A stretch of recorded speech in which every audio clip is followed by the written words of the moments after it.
রংপুরের জনসভাস্থলে আছেন আমাদের চিফ রিপোর্টার জাহাঙ্গীর আকন্দ। কথা বলছি তার সঙ্গে। জাহাঙ্গীর, তারেক রহমান কখন বক্তব্য রাখতে পারেন? জনসভায় মানুষের উপস্থিতি কেমন দেখতে পাচ্ছেন আপনি? সোমা, বিএনপির চেয়ারম্যান তারেক রহমান আর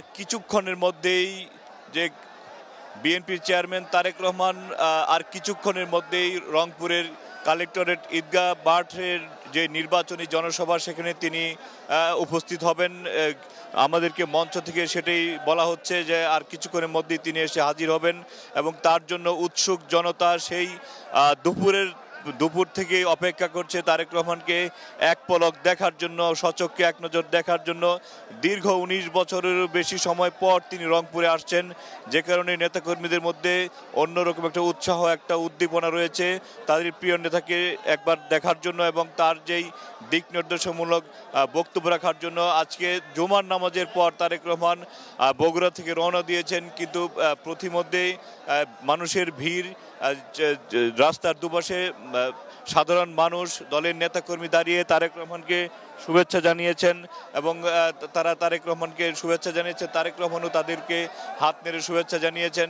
তারপর তিনি রংপুরের জুলাই যোদ্ধা শহীদ আবু সাঈদের কবর জিয়ারত করেছেন এবং তার পরিবারের সাথে কথা বলেছেন। তারপর তিনি রংপুরের যে নির্বাচনী জনসভা সেখানে তিনি রওনা হয়েছে। এখনো পর্যন্ত তিনি পৌঁছাতে পারেননি। নেতাকর্মীদের যেই জনস্রোত আমরা দেখতে পাচ্ছি, সেই জনস্রোতকে ঠেলে তিনি আস্তে আস্তে মঞ্চের দিকে এগিয়ে আসছেন। নেতারা চেষ্টা করছেন এবং আইন শৃঙ্খলা রক্ষাকারী বাহিনীও চেষ্টা করছে তারেক রহমানকে মঞ্চে পৌঁছে দেওয়ার জন্য। তো তারেক নেতাকর্মীরা বলছেন যে তারা অধীর আগ্রহে অপেক্ষা করছেন কখন তাদের প্রিয় নেতা মঞ্চে আসবেন এবং তিনি বক্তব্য রাখবেন।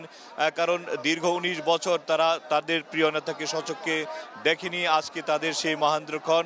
আর কিছুক্ষণ পরেই রংপুরবাসী সহ রংপুর বিভাগের বিভিন্ন জেলা থেকে যারা এই কালেক্টরেট ঈদগাহ মাঠে এসে হাজির হয়েছেন, তারা তাদের প্রিয় নেতাকে দেখবেন এবং তার দিক নির্দেশনামূলক বক্তব্য রাখবেন। তো আর এখন শুধুই অপেক্ষার পালা। তার নেতাকর্মীরা বলছেন যে তারেক রহমান যে বক্তব্য রাখবেন সেই বক্তব্যের আলোকে, সেই নির্দেশনা পেলে তারা মাঠ পর্যায়ে গিয়ে জনগণের প্রতি ঘরে ঘরে গিয়ে তারেক রহমানের বার্তা পৌঁছে দিবেন, যাতে ধানের শীষের প্রার্থীরা বিজয়ী হয় এবং উত্তরবঙ্গের উন্নয়নের জন্য তারেক রহমান এবং বিএনপি অবদান রাখতে পারে, বিএনপি সরকার অবদান রাখতে পারে, সেই চেষ্টা তারা চালাবেন। তারেক রহমানের দিক নির্দেশনামূলক বক্তব্যের অপেক্ষায় তারা আছেন। তো এই ছিল রংপুরের কালেক্টরেট ঈদগাহ মাঠ থেকে তারেক রহমানের নির্বাচনী জনসভার সবশেষ খবর। জাহাঙ্গীর, আপনাকে অসংখ্য ধন্যবাদ।